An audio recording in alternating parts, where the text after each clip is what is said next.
अस्सलाम वालेकुम, आप देख रहे हैं रिपोर्ट कार्ड। मैं हूं अनीना फारूक शेख और आज की बड़ी खबर ये कि इलेक्शन इल्तवा अज़ खुद नोटिस केस में चौथा इख्तलाफी नोट भी जारी कर दिया गया है। जस्टिस अतर मिनल्लाह, जिनका नोट अभी बाकी था, उन्होंने आज अपना तफसीली फ़ैसला जारी किया है और उसमें बहुत से सवालात हैं जो उसको पढ़ने के बाद खड़े होते हैं और फिर हुकूमत की जानिब से इसके ऊपर एक रद्द अमल भी दिया गया है, उसको भी हम डिस्कस करेंगे आज के शो में।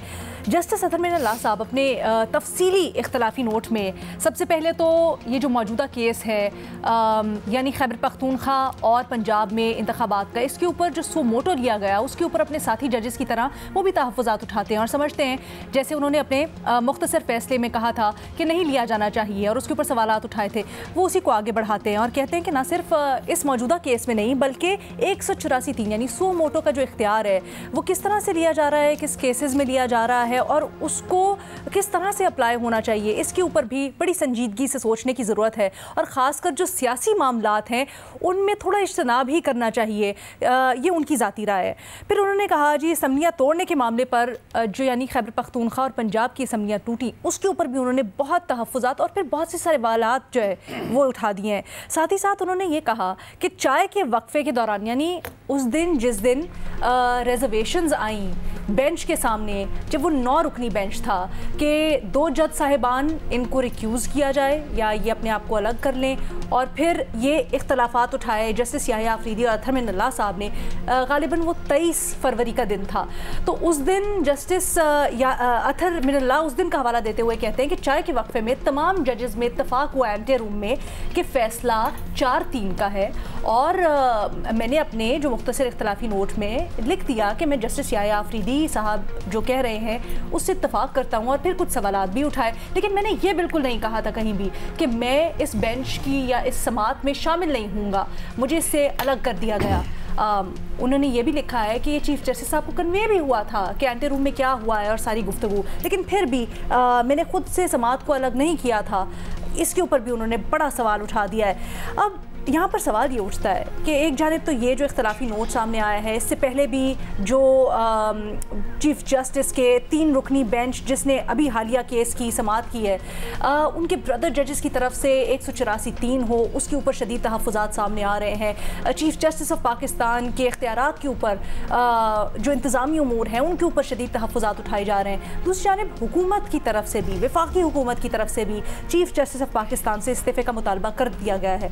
अब ऐसी सूरत हाल में चीफ जस्टिस को क्या करना चाहिए, ये है बुनियादी सवाल और आगे जाके मजीद जो इस इख्तलाफी नोट में बातें हुई हैं उनको भी डिस्कस करेंगे।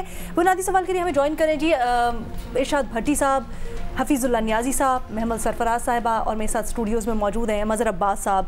भट्टी साहब, आपकी राय जानना चाहूँगी सबसे पहले। अदम एतमाद का इजहार किया है, अब वफाकी हुकूमत ने भी, गो के जो साथी जजेस थे उनकी मुख्तलिफ़ तरीक़ों से जजमेंट में हमने देखा कि अदम एतमाद और तहफ़्फ़ुज़ात और इख्तलाफात सामने आ रहे थे। अब क्या रद्द अमल होना चाहिए चीफ जस्टिस का इसके ऊपर? देखिए मैडम शेख, सबसे पहले तो ये जो जस्टिस अतर मिनल्लाह साहब का इख्तलाफी नोट है, 25 सफ़ाती इख्तलाफी नोट मैंने पढ़ा है और जज साहब से कहना यह था कि इसका तर्जमा पढ़ा है। अंग्रेज़ी में ज़ाहिर है और ख़ूबसूरत होगा, तर्जमा भी खूबसूरत था और जज साहब की कमी महसूस कर रहे हैं हम सारे इस्लामाबाद हाई कोर्ट में। जब से वो सुप्रीम कोर्ट में गए हैं तो हम यतीम से महसूस कर रहे हैं। जज साहब, आपके आज़ादी इज़हार राय के हवाले से आपने कमाल फ़ैसले किए और मिसिंग यू सर। और दूसरी बात, उन्होंने बड़ा खूबसूरत पॉइंट उठाए इसमें कि सुप्रीम कोर्ट के किरदार, आज खुद नोटिस, सियासी मामलात और सुप्रीम कोर्ट, मौजूदा सियासी माहौल, बहरानों में घिरा पाकिस्तान, तरीके इंसाफ का, कौमी असम्बली से निकलना, वापस आना, 63A की तशरीह, अदलिया, पार्लियामेंट और आवाम। लेकिन जज साहब, मुझे खुशी होती कि अगर आप बात यहाँ से शुरू करते कि ये बुरहान पैदा किसने किया, जब आईने पाकिस्तान में लिखा है कि 90 दिन में इंतखाबात होने थे तो क्यों नहीं हुए, ये मामला अदालत क्यों पहुंचा, ये इलेक्शन कमीशन, ये हुक्मरान इत्तेहाद, ये गवर्नर्स ने क्यों इसको पहले सियासी बुरहान में बदला, फिर आइनी बुरहान में बदला और फिर अदालती बुरहान में बदला। मुझे खुशी होती जज साहब कि अगर आप लिखते कि अदलिया जो तकसीम की जा रही है उस पर भी 2-4 जुमले लिखते। जिस तरह सुप्रीम कोर्ट पर हमले हो रहे हैं उस पर भी एक आध जुमला लिखते। जिस तरह इनके चीफ जस्टिस और ब्रदर्स जजेस की तज़ीक किरदार कुशी हो रही है इस पर भी लिखते। जज साहब आपने बहुत अच्छा एक नोटिस लिया था जब जज ज़ेबा चौधरी के हवाले से इमरान खान के एक नामुनासिब बयान पर और तौहीन अदालत की कार्रवाई चलाई थी। अब आपके ब्रदर जजेस की तज़ीक हो रही है, किरदार कुशी हो रही है, कंडक्ट किरदार पर बिलाजवाज हमले हो रहे हैं, जजेस के ख़ानदान तक पहुँचे हुए हैं, जजेस को साजिशी कहा जा रहा है। काश आप इस पर भी लिखते और कहते कि इनको बुलाया जाए, इनको तौहीन अदालत में बुलाया जाए और इनको तौहीन अदालत की कार्रवाई चलाई जाए। फिर जज साहब आप मुझे बताइए, आपने कहा खुद नोटिस नहीं लेना चाहिए। वज़ीर आज़म इस मुल्क में अदालत लगाती है, वज़ीर आला अदालत लगाती है, गवर्नर अदालत लगाती है, डिप्टी स्पीकर कौमी assembly, deputy speaker Punjab assembly, नैब तरामीम और न जाने क्या क्या। बताइए, जब आप पार्लियामेंट गैर फ़ाल हो, जब सियासतदान आपस में ना बैठ रहे हो, जब नफरत तकसीम इंतहा पर पहुंची हो, जब हर मामला अदालत में पहुंचा हो, तो जज साहब क्या करें फिर? ये बोरा अच्छा, आप जज साहब ने कहा कि कासिम सूरी साहब की जो आज खुद नोटिस था वो भी गलत था। अब मुझे बताइए कि जो ही कासिम सूरी साहब ने रूलिंग दी, असम्बलियाँ तोड़ दी गई, मतलब मैं समझ लूँ कि साजिश हुई थी हमारे मुल्क में अगर ये मुकदमा ना चलता तो। मतलब मैं समझ लूँ कि सारी पार्लियामेंट मेरी गद्दार थी। मतलब मैं समझ लूँ कि वो सब कुछ ठीक हुआ था। अगर आपका आज खुद नोटिस ना आता तो अब इंतखाबात क्या हो पाते? सियासी बुरहान कहाँ तक पहुँचता? तो सर, जब घर को आग लगी हो, एक आज खुद नोटिस, मैं तो इसके हक में हूँ, आज खुद नोटिस का बिला जवाज इस्तेमाल नहीं होना चाहिए, लेकिन मैं तो इसके हक में हूँ। और दूसरी बात यह है जज साहब कि ये अब मामला ये नहीं रहा, ये जो हुकूमत कर रही है वफाकी हुकूमत बामुकाबला सुप्रीम कोर्ट हो गई है। कभी वफाकी काबीना का कहना कि मुस्तरद कर दिया, कोई हैसियत नहीं। पार्लियामेंट की किरारदाद की कोई हैसियत नहीं। इन अदालत के मुलजमों को और मुजरमों की कहना कि चीफ जस्टिस इस्तीफे दें, कोई हैसियत नहीं। लेकिन सर, जब सुप्रीम कोर्ट यानी सबसे बड़ी अदालत, आप वहाँ बैठे इसलिए हैं कि जब मामला ना हल हो पाए, कौम किसी बुरहान में हो, तो आपके पास मामला आए तो आप हल करें। और आज खुद नोटिस होना चाहिए। 3 जजेस के कमेटी के इसका कर ले कि किस पे लेना है किस पे नहीं, लेकिन ये होना चाहिए। वरना ये जो मौजूदा हमारी सियासतदान है, इन्होंने तो हमें कहीं का नहीं छोड़ा जाए साहब। तो अच्छा, भट्टी साहब, ये जो आप सवाल उठा रहे हैं ना, इसी का इस ये जो इख्तलाफी नोट है, इसके शुरू में जवाब भी दिया गया है। वो कह रहे हैं, जैसे आपने अभी कहा कि जज साहब जब सियासतदान इस तरह के मामलात हों तो उन्होंने कहा है कि कंस्ट्रेंट थोड़ा सा शो करना चाहिए, इज्तनाब करना चाहिए इस तरह के जो सियासी मामलात हैं अगर वो इस फोरम पे ले आते हैं। लेकिन उसके बाद भी फिर वो आगे जाके बड़ी वजाहत से बताते हैं कि जब लाहौर हाई कोर्ट और पेशावर हाई कोर्ट में जेर समाअत थे मुकदमात, तो फिर उनको चलने देना चाहिए था। नहीं मैडम शेख, पहली बात तो ये है कि मैं तो फॉर एग्जांपल ये जो आपने कहा कि थोड़ा सा तहम्मुल का मुजाहरा करते, वो कहते हैं उनके मुताबिक थोड़ा सा और ये उनके जो साथी जजेस थे उन्होंने भी पहले लिखा था, वो कहते हैं कि जी इस तरह से जल्दबाजी से या अपने आप को गैर जरूरी तौर पर इन मामलात से उलझा लेने से अदालत का ही नुकसान होता है। मैडम शेख, बहुत खूबसूरत एक किसी भी आइडियल मुआशरे में, महज़ब मुआशरे में, जमहूरी मुआशरे में ये बड़ी खूबसूरत बात है। लेकिन यहाँ जो जिसकी लाठी उसकी भैंस, जानवरों जैसे 90% हम जानवरों जैसी ज़िंदगी गुजार रहे हैं, यहाँ अच्छा। ये अप्लाई होता है तो कर लें। दूसरी बात ये है कि मैं तो सिर्फ एक पॉइंट पे बात कर रहा हूँ ना, कि ये तो छोड़िए, मैं तो एक पॉइंट पे बात कर रहा हूँ कि अगर कासिम सूरी वाली आज खुद नोटिस ना लिया जाता, उस दिन तो इन्होंने चीफ जस्टिस के नारे मारे थे, आज कह रहे हैं रिजाइन करें। सर लेकिन वो सर्कमस्टेंसेस अलग थे ना, उससे पहले एक मीटिंग हुई थी, तमाम जितने भी जजेस थे उन सब ने कंसेंट दिया और फिर उन्होंने तवज्जो दिलाई बल्कि चीफ जस्टिस साहब की कि जी इसके ऊपर नोटिस ले। वो जरा सर्कमस्टेंसेस अलग थे। मैडम शेख, बात तो आज खुद नोटिस की हो रही है और बात ये सुप्रीम कोर्ट के अंदर किन हालात में किन सर्कमस्टेंसेस में लिए गए, ये भी बड़े अहम होते हैं। लोगों से मुशावरत नहीं होनी, मैं आपके साथ एग्री करता हूँ।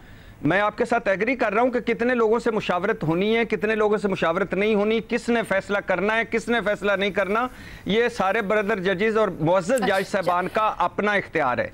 लेकिन मैं कहना चाहता हूं कि यह खुद नोटिस होना चाहिए, खा इसको सारी सुप्रीम कोर्ट बैठ के डिसाइड करे। कुछ मामलात ऐसे होते हैं, ठीक है सर, जब बस मुझे ये बता दें कि अब जिस तरफ सूरत हाल जा रही है, विफाकी हुकूमत ने मुतालबा कर दिया है, अब क्या रद्द अमल हो चीफ जस्टिस साहब का इसके ऊपर?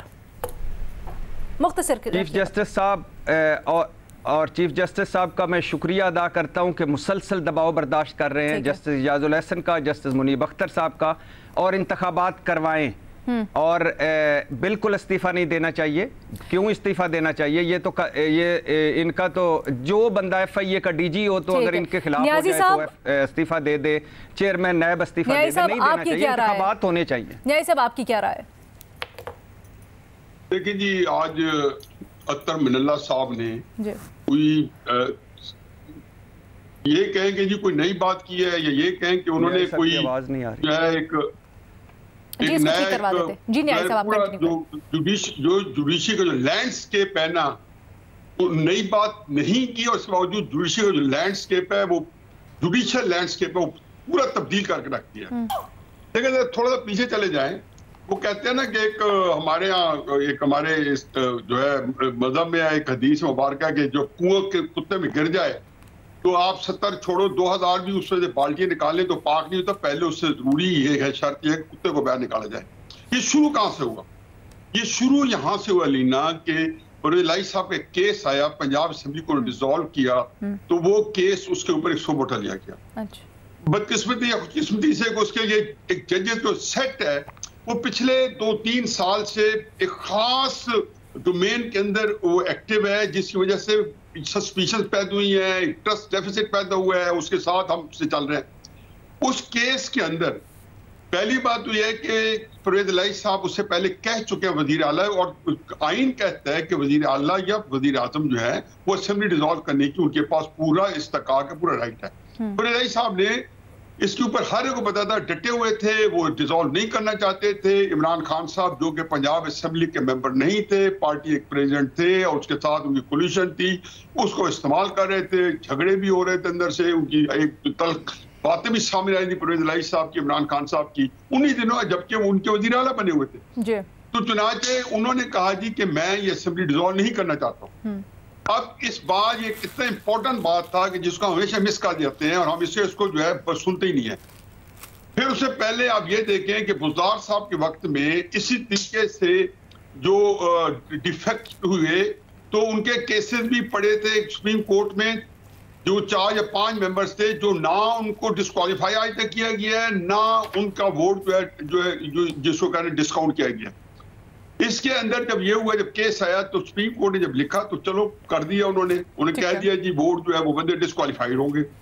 आइन बड़ा शरारत के साथ कहता है, आइन कहीं नहीं कहता, मतलब आइन मैं तो समझ नहीं आती कि आइन को ये जो सिंपल हमारे सारे सीनियर मुकला ने ये बात की, सुप्रीम कोर्ट के जज जो साथ ब्रदर जज उसी बेंच पे साथ बैठा था, उसने ये कहा कि ये जो आइन को रीराइट कर रहे हैं जिसमें नई जम घुसेड़ दी कि वो डिस्क्वालीफाई भी हो गया और वहां पे दोबारा इलेक्शन भी हो रहे हैं, उनका वोट भी आप बात कर अब ये वहां से वजह निदाज शुरू हुई, अब ये पहुंच गई यहाँ पे सुप्रीम कोर्ट में। ठीक है, जो कुछ आज अत्तर मिनल्ला साहब ने लिख दिया है बीबी, इसके बारे में मेरा आम आदमी जो कि अगर मुनीब होते हमारी रहनुमाई करते, ये मिसकंडक्ट का केस है।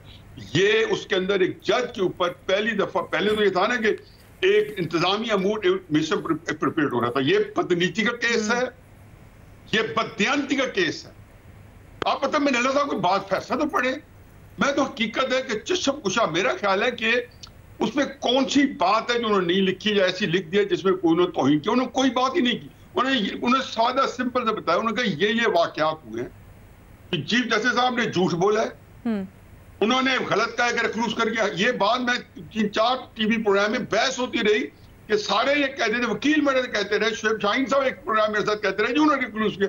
मैंने कहा यार मैं उस वक्त जो है उस बात को देख चुका हूं, उसके अंदर जजेस ने कहीं रिक्रूज नहीं किया, उनको अलहदा कर दिया गया। हुआ क्या, मुज़ाहिर अकबर नकवी साहब के जब किरदार के ऊपर उंगली उठी या उनकी विद्यानत के ऊपर उंगली उठी तो उनका इस वक्त इतनी होकार थी, एक ऑडियो कैसेट टेप आ गई तो वो उनको बेंच में बैठना मुहाल था।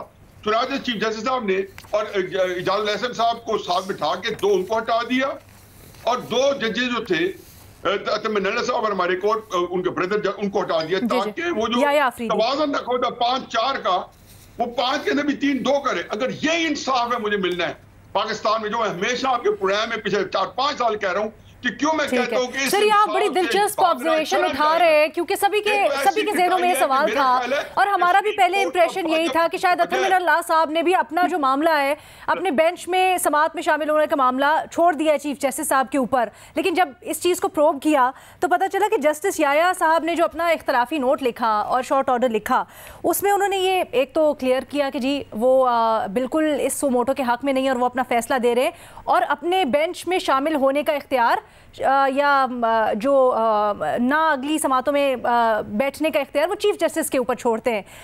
तो अगला नोट आता है अतरमिनल्लाह साहब का। अब वो अतरमिनल्लाह साहब अपने नोट का आगाज़ करते हैं ये कहकर कि वो याया अफरीदी साहब की जो फैसला है उससे मुत्तफ़िक हैं, वो उससे इत्तफ़ाक़ करते हैं। सो उससे तासुर ये गया कि शायद ये कहना चाह रहे हैं जस्टिस अतरमिनल्लाह कि मैं भी अपने आप का जो बेंच में समाअत में शामिल होने का मामला है वो चीफ जस्टिस के ऊपर छोड़ता हूँ। हालांकि जब ये पढ़ा नोट तो इस मुख्तसर नोट पे कहीं ये लिखा नहीं है उन्होंने। और फिर आगे मज़हर साहब जाके ये कहते हैं जस्टिस अतरमिनल्लाह आज अपने तफसीली नोट में कि चाय के वक्फे में एक मीटिंग हुई और उसमें ये बात बड़ी वाज़े तौर पर हुई कि जी 4-3 का ये फ़ैसला है और मैं इस बेंच में शामिल हूँगा, मैं समाअत में आगे पार्टिसिपेट करूँगा। और फिर ये शायद बात आगे भी पहुँचाई गई लेकिन उसके बावजूद उनको नहीं शामिल किया गया। तो बहुत बड़ा सवाल है। देखिए, पहली चीज़ ये कि चाय हमारी तो अभी तक नहीं आई। अतरमिनल्लाह का नोट फरमा लें जी, जियो इंतज़ामिया नोट फरमा लें। जो वक्फा हुआ था उस दौरान क्या हुआ ज़ाहिर है हम में से किसी को नहीं पता। अतरमिनल्लाह साहब ने एक बात की है, बाकी जजेस भी उधर मौजूद होंगे। क्या हुआ ठीक तरह देखिए, असल चीज़ क्या है जी। पहली चीज़ ये कि सुओ मोटो किस इशू पे लिया जाता है और किस इशू पे लिया जाना चाहिए। सुओ मोटो लिया जाता है उस इशू पे जिसकी कहीं सुनवाई नहीं हो रही हो और चीफ जस्टिस, और वो chief justice of supreme court नहीं होते, वो चीफ जस्टिस ऑफ पाकिस्तान होते हैं। तो पाकिस्तान के किसी भी इलाके में कोई ऐसा वाक़या हो रहा हो जहाँ जो विक्टिम्स हों उनकी कहीं सुनवाई नहीं हो रही हो तो फिर, और ज़ाहिर इंसानी हुकूक का मसला हो, पब्लिक इंटरेस्ट की चीज़ हो, तो चीफ जस्टिस उसका सुओ मोटो लेते हैं। यहाँ इशू जो है, इशू ये नहीं है कि इलेक्शन तो डिसाइडेड था और होना चाहिए था 90 रोज़ में, उसको वो डिले हुआ, वो बिल्कुल गैर आइनी बात है। लेकिन यहाँ इशू सुओ मोटो का है। एक केस जो ऑलरेडी लाहौर हाई कोर्ट में पेंडिंग है उस पर एक ऑर्डर हो गया और उस पर इंटर कोर्ट अपील चली गई। यानी ऐसा नहीं है कि वो स्पीडी नहीं हो रहा। वहाँ लाहौर हाई कोर्ट के जज ने उस केस को सुना, उन्होंने एक ऑर्डर किया, उसके खिलाफ इंटर कोर्ट अपील पेंडिंग है। कोई एक सुओ मोटो बता दें जिसमें ऐसा हुआ हो कि केस मातहत अदालत में पेंडिंग हो, डिले भी नहीं हो रहा। ये नहीं है कि कई साल से डिले हो रहा हो और आपने उसको, तो यहाँ ये कंट्रोवर्सी है। अब इसको भी छोड़ दें कि 4 जजेस, मैं बिल्कुल पार्लियामेंट ने जो करारदाद पास की उसकी भी हिमायत नहीं करता, जो हुकूमत मुतालबा कर रही है उसकी भी हिमायत नहीं करता। लेकिन चीफ जस्टिस ऑफ पाकिस्तान को क्या देखना चाहिए? देखिए, जॉन एलिया का शेर है, कहीं बाहर से नहीं घर से उठा है फितना, शहर में अपने ही दफ्तर से उठा है फितना। ये घर की बात है, ये सुप्रीम कोर्ट के अंदर से आवाजें आ रही हैं, बाहर से नहीं आ रही। सुप्रीम कोर्ट के जजेस ये बातें कर रहे हैं और अपने नोट में ये बातें कर रहे हैं। तो अब चीफ जस्टिस को क्या करना चाहिए? चीफ जस्टिस ऑफ पाकिस्तान को फौरी तौर पे फुल कोर्ट मीटिंग बुलानी चाहिए। सिर्फ यही इश्यूज नहीं हैं, और इश्यूज भी हैं, स्पीडी ट्रायल्स के इश्यूज हैं। सुप्रीम कोर्ट के बारे में जो बाहर बातें की जा रही हैं वो नहीं होनी चाहिए। जो जजेस के बारे में रिमार्क्स पास हो रहे हैं वो नहीं होने चाहिए। जो सोशल मीडिया पे चीज़ें चल रही हैं वो नहीं होनी चाहिए। लेकिन इसे एड्रेस कौन करेगा? इसे फुल कोर्ट मीटिंग करेगी, ताकि सबसे पहले तो जजेस में इस बात पे कंसेंसस हो कि सुप्रीम कोर्ट को अपने आप को कंडक्ट कैसे करना चाहिए, अपने आप को चलाना कैसे चाहिए। देखिए, इफ्तिखार चौधरी साहब ने बहुत सुओ मोटो लिए, कोई एक फैसला भी इफ्तिखार चौधरी साहब का ऐसा नहीं है जो यूनानिमस नहीं हुआ हो। यानी वो सारे जजेस को, और ये नहीं कि इख्तलाफी नोट कोई बुरी चीज़ होता है, लेकिन यहाँ शो क्या हो रहा है? यहाँ शो हो रहा है कि कल तक मैं उसको 3-3, 3-2, आज एक उसी बेंच के जो एक जज अगर ये कहते हैं कि 4-3 है, 4 जजेस का एक मुख्तलिफ हो, और वो मुख्तलिफ सिर्फ नोट नहीं है जी। उसमें ये कहा जा रहा है कि इट वॉज अ 4-3।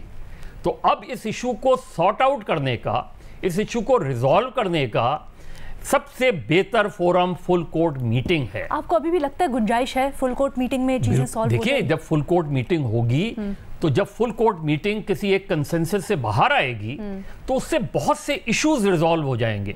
उससे बाहर आवाजें, चाहे आपको इख्तलाफ हो उससे, लेकिन कम से कम एक यूनानिमिटी नजर आएगी। यहाँ घर में आग लगी हुई है, उस आग को बुझाने का काम father of the supreme court कर सकता है। उनको बुझाना चाहिए, इस आग को फैलाना नहीं चाहिए। और बुझाने का सबसे वाहिद तरीका यह है, सबसे बेहतर तरीका यह है कि आप फुल कोर्ट मीटिंग बुलाएं। अगर आप माइनॉरिटी में तो ठीक है, कोई बात नहीं, लेकिन अगर ज्यादा जजेस आपकी बात से इत्तेफाक करते हैं वो भी सबको एक्सेप्टेबल होगा। कम से कम एक कंसेंसस बनाएं conduct of the supreme court, फैसलों के बारे में कि भाई किस तरह लोगों को देखना चाहिए कि बाहर मीडिया किस तरह वो बिहेव करता है। सुप्रीम कोर्ट का बहुत जरूरी है, वरना ये सब चीजें बिखर जाएंगी। ये सब चीजें टूट जाएंगी। डेमोक्रेसी और पॉलिटिकल सिस्टम के ये जो सबसे इंपॉर्टेंट सतून हैं, पार्लियामेंट और सुप्रीम कोर्ट, अगर ये बिखर गए तो फिर क्या बचेगा? बिल्कुल आप सही फरमा रहे हैं, लेकिन ये भी बड़ी तशवीशनाक बात है कि जब बात होती है, और अतहर मिनल्लाह साहब इसकी तरफ इशारा करते हैं कि मीटिंग्स जो हो रही हैं कोर्ट रूम के बाहर, वहाँ पर एक अलग माहौल में बात हो रही है, बताया जा रहा है कि हाँ जी मैं शिरकत करूंगा, मैंने अपने आप को बर्खास्त नहीं किया समाज से। ये इतनी इंपॉर्टेंट बात है जो उन्होंने लिखी है, की तरफ इशारा नहीं करता जिस तरह भी न्याजी साहब। बिल्कुल कह न्याजी साहब ठीक कह रहे हैं। देखिए चीज ये कि अतहर मिनल्लाह साहब ने ये लिखा है ना, अब इसका अगर कोई काउंटर आता है तो अलग बात है, ठीक है, लेकिन ये इतनी सीरियस बात है कि जज कह रहा है कि मैंने तो अपने आप को नहीं उस बेंच से विड्रॉ किया, आपने कैसे कर दिया? तो अब इस चीज की क्लैरिटी बहुत जरूरी है। अगेन वो भी इस फुल कोर्ट में ही आ सकती है बात। मेमन, आपकी क्या तजवीज़ है? आप को लगता है कि जो मुतालबा किया जा रहा है क्या वो बेहतर रास्ता है? क्या मज़हर अब्बास साहब जिस तरह से कह रहे हैं कि एक फुल कोर्ट मीटिंग बुलाएं, मामलात को सॉर्ट आउट करें, वो ज़्यादा बेहतर रद्द अमल होना क्या चाहिए?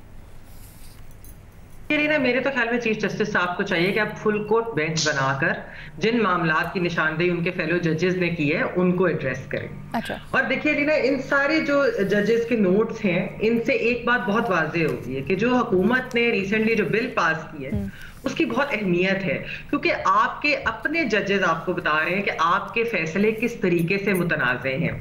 आप देखिए, जस्टिस मंदोखेल साहब ने कहा कि उन्हें कंसल्ट किए बगैर ये एक ऑर्डर दे दिया जाता है, हालांकि वो उस बेंच का हिस्सा थे।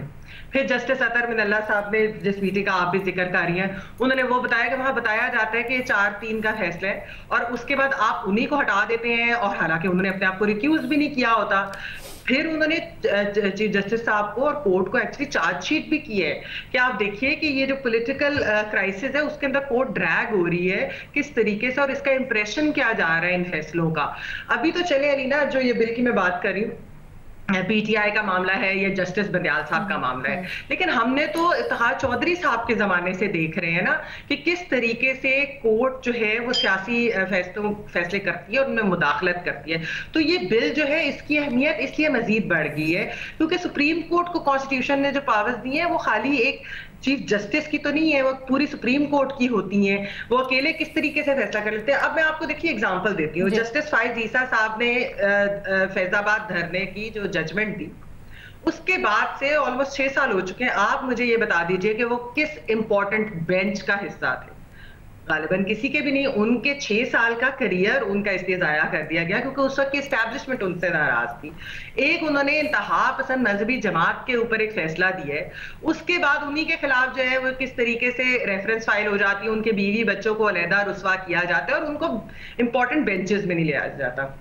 चीफ जस्टिस की तो अलीना देखिए डिक्टेटरशिप कैसे हो सकती है कि जो दिल करे वो कर लें, वो ख्वाह सुओ मोटो पावर्स हों, वो ख्वाह बेंच बनाने की पावर्स हों, यानी इंस्टीट्यूशन की पावर्स नहीं है, ये एक फर्द वाहिद की पावर्स उन्होंने अपनी बना ली। तो जो इल्जामात उनके ब्रदर जजेस उनके ऊपर लगा रहे हैं वो बड़े संगीन है कि वो बेंच भी अपनी मर्जी का बनाते हैं, बेंच पे कंसल्ट किए बगैर जजमेंट्स भी या ऑर्डर्स भी दे देते हैं, सियासी पार्टिजनशिप के भी इल्जाम हैं, मीटिंग रूम में चीजें बताई जाती हैं वो भी नहीं होता, बाहर आकर कुछ और हो जाता है।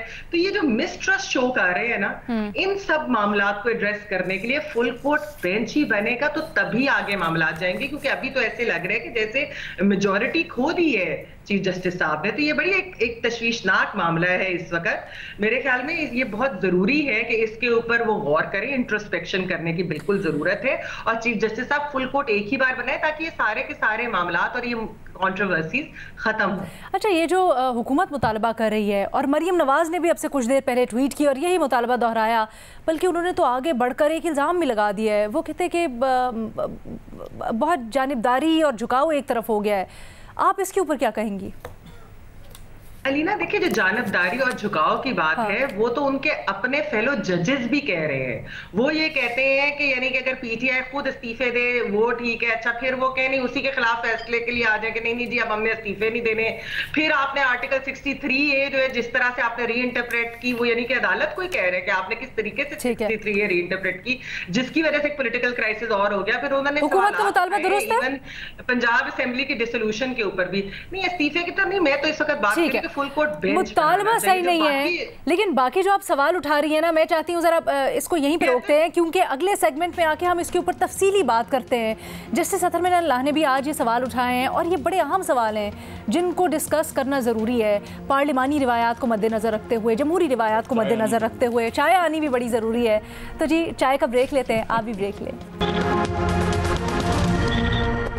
ब्रेक के बाद खुशामदीद जी। और इख्तलाफी नोट एक और आ गया जो चौथा रहता था और हमारी चाय भी आ गई है। तो ज़रा नेक्स्ट गियर लगाते हैं तज्जिए तबसरे को। भट्टी साहब ये कहिएगा, अब हमने जो पोजीशन थी वो तो क्लियर कर ली है, बट ये बताया वजह क्या समझते हैं? हुकूमत जो मुतालबा कर रही है इस्तीफ़े का, इसके पीछे वजह क्या हो सकती है, मसलहत क्या हो सकती है? मैडम शेख, हुकूमत पहले दिन से चीफ जस्टिस साहब और दो मुअज़्ज़ज़ जज साहबान के ख़िलाफ़ है। हुकूमत मुसलसल किरदार कुशी कर रही है, तज़ीक कर रही है। मरियम नवाज साहबा ने जलसे में तस्वीर भी चला दी थी इजाज़ुल एहसन साहब की। हासिल क्या होगा उनको? और हुकूमत को कुछ हासिल नहीं होगा। ये बिल्कुल ठीक, मैं अपने सारे भाइयों से और बहन एक मैमल उनसे एग्री करता हूं कि फुल कोर्ट चीफ जस्टिस साहब को बुला लेना चाहिए। ठीक है, कोई हर्ज नहीं। हमने पहले भी इसका मुतालबा किया था या दरख्वास्त की थी कि चीफ जस्टिस साहब कोई बात नहीं, आप फुल कोर्ट बना लें, जो कुछ भी सामने आता है एक वो आ जाए। लेकिन ये इसकी कोई आईनी, कानूनी और असूली और इखलाकी हैसियत नहीं कि वफाकी काबीना रद्द कर रही है, पार्लियामेंट से करारदाद आ रही है।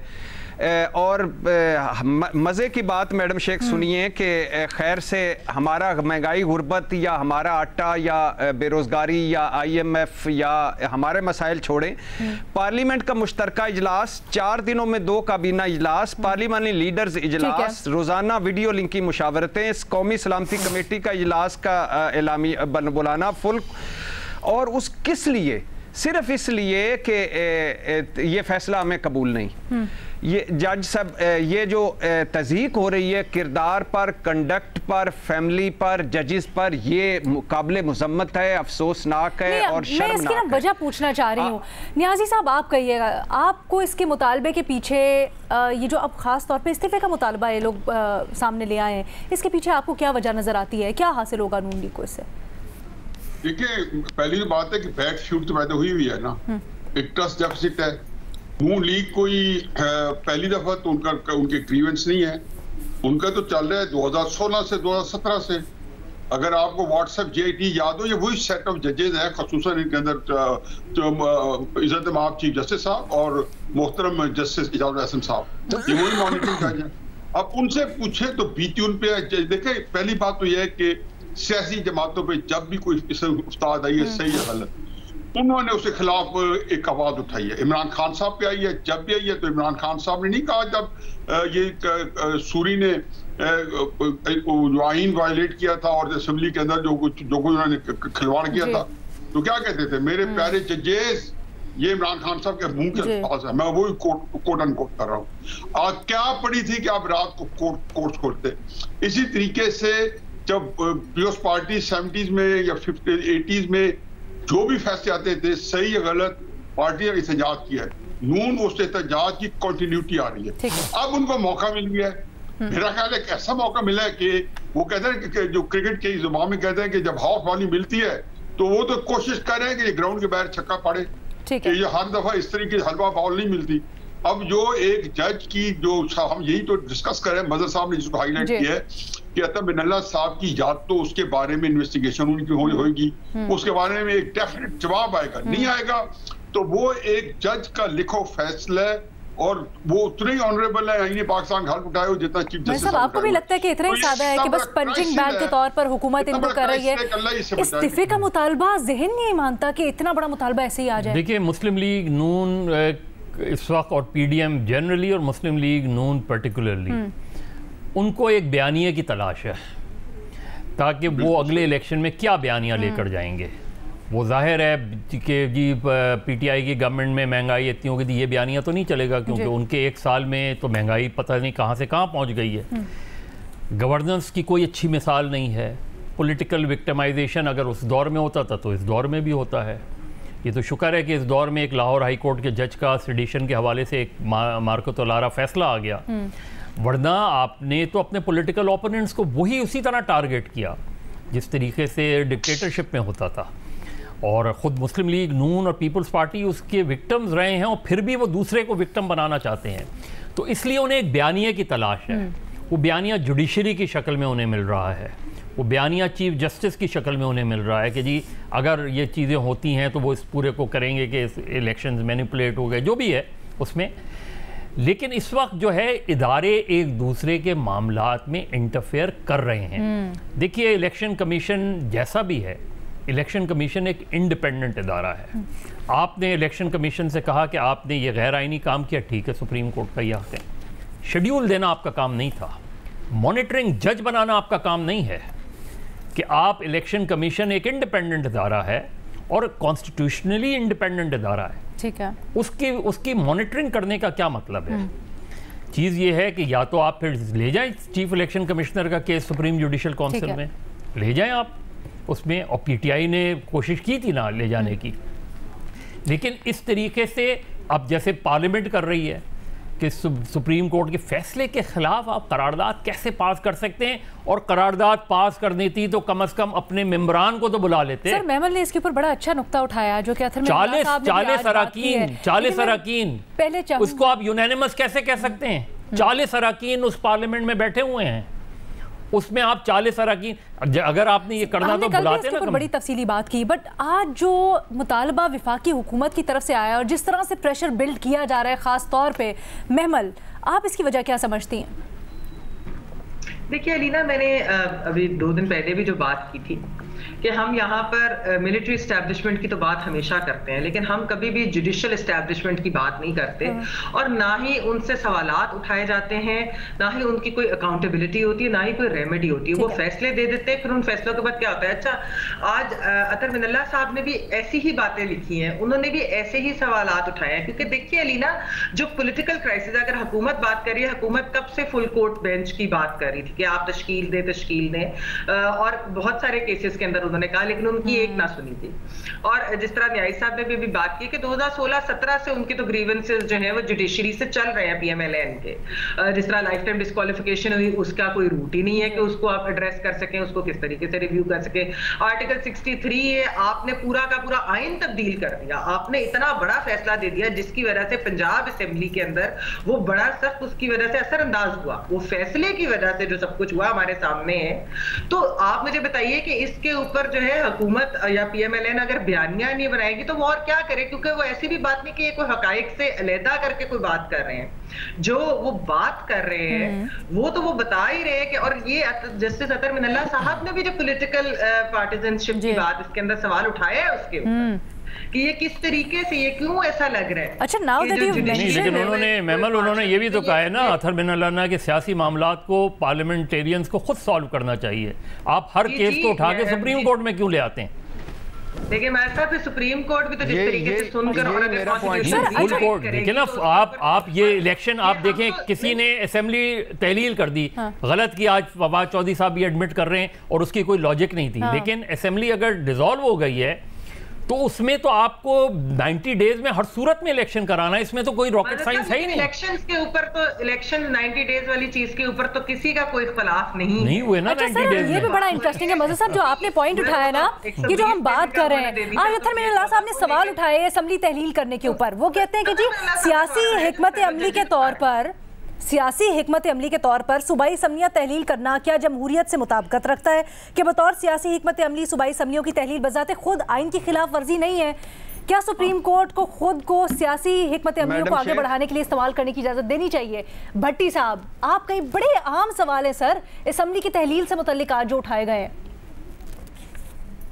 मैडम शेख, ये तो अजीबो गरीब एक पॉइंट है जिस पे मैं तो एग्री नहीं करता। असम्बली सही तरह से टूटी कैसे मुझे बता दें कि ये गलत सर, क्या ये इख्तियार चीफ मिनिस्टर के पास होना चाहिए? भट्टी साहब इसमें देखिए, भट्टी साहब इसमें सवाल सिर्फ एक है। मैडम शेख एक पॉइंट, भट्टी साहब सिर्फ एक सवाल है, सवाल सुनने में बस टाइम बस कुछ भट्टी साहब सिर्फ एक सवाल है, मुझे ये बताएं कि पंजाब असेंबली और खैबर पख्तूनख्वा आईनी, बिल्कुल आईनी काम है, लेकिन इसकी मंतक क्या थी?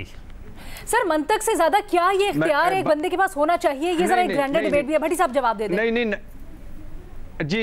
जी मैडम शेख, हमारे मुल्क के जो जमहूरियत है या जो असूल हैं या जो लीडर को या हेड को जो इख्तियारात हैं उसके मुताबिक ठीक तरह इसी तरह असम्बली टूटनी थी। दोनों सीएम्स के बयान मैंने तो कहा कि आप आइन को 1 मिनट के लिए साइड पे रख दें। अगर हम इस फोरम पे डिबेट करने की बात कर रहे हैं तो फिर इस सवाल के ऊपर गौर कर लेते हैं या इस सवाल के ऊपर डिबेट कर लेते हैं कि क्या ये इख्तियार, इसके ऊपर भी नजरसानी करने की ज़रूरत है या कुछ तरीक़ाकार तब्दील करने की ज़रूरत है? कि क्या ये सोल एक चीफ मिनिस्टर को इख्तियार होना चाहिए कि उसकी मर्ज़ी और उसकी मंशा के मुताबिक वो 300 कुछ का ऐवान तहलील कर दे एक सिग्नेचर से? इसके ऊपर ज़रा हम आने वाले प्रोग्राम्स में भी बात करेंगे। अभी इजाज़त दीजिए, अल्लाह हाफ़िज़।